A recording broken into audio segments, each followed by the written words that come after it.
Otherwise, Steve writes brilliant lyrics. Andrew's music is more traditional. It's wonderful. So really the question is what's in common? And what's in common between the two men is an adoration of live theater and a respect for what you can do in the theater that you can't do on film. Phantom of the Opera, if you've seen it, you would notice that they always say it has a great deal of scenery. It doesn't have a great deal of scenery. It's a musical that takes place mostly in a black box, an enamel box, and we put a beautiful table and a chair or a door, not real door, just we use the box minimalistically. So much the way Russian scenic designers did. And it's beautiful. But with the exception of a staircase, jammed with people at a Beaux-Arts ball at the beginning of the second act, it's almost scenic free. And the staircase, which is filled with people, is not a real staircase. It's just some slats of wood that go up. So even that's not a real staircase. Did you know when you began working on Phantom all those years ago that it would set all records for long runs? It's just about ready to celebrate its 30th anniversary. It's going to be 30 in London next year. It's infernally popular beyond surely all your expectations. No, I didn't know that. And I knew it was a success right after it opened.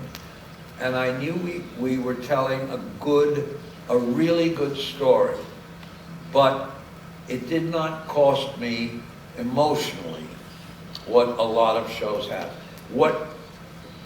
For those of you who've seen Phantom, the initial motivation, what I presented to the company the first day of rehearsal is the following, and I had to find this. Why is this story compelling? It's compelling because we as human beings, when faced with someone who is physically impaired, someone who's been through a fire, or someone who is born with some impairment, we tend to shy away. We tend to back off. And then immediately after we've backed off, we say to ourselves, that's terrible. That's not real. That you cannot react like that to that human being. And so the show is about your initial reaction. And by the end, Christine kisses the Phantom. And we said to ourselves, if this show is to be successful, I want everyone in the audience, particularly the women, to wish that she had stayed with the Phantom and not gone off with a handsome young leading man.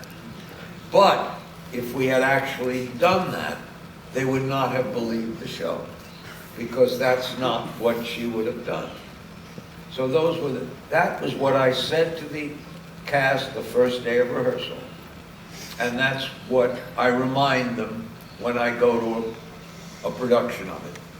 Okay, Mr. Prince is seeing the Moscow production of Phantom for the first time tomorrow night. Yes, and I can't wait. I've seen it, and I was opening night of Phantom in London and opening night of Phantom at Majestic in New York. And your Russian production is the equal of those productions. You'll love it. It's glorious. So everyone has Absolutely told glorious. me. But you know, Russian actors, they're wonderful actors.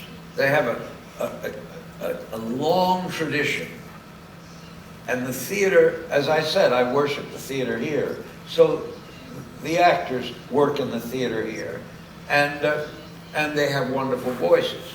So what else can you? You will be thrilled. Let's see, Olive, some of the excerpts from the Moscow production of Phantom.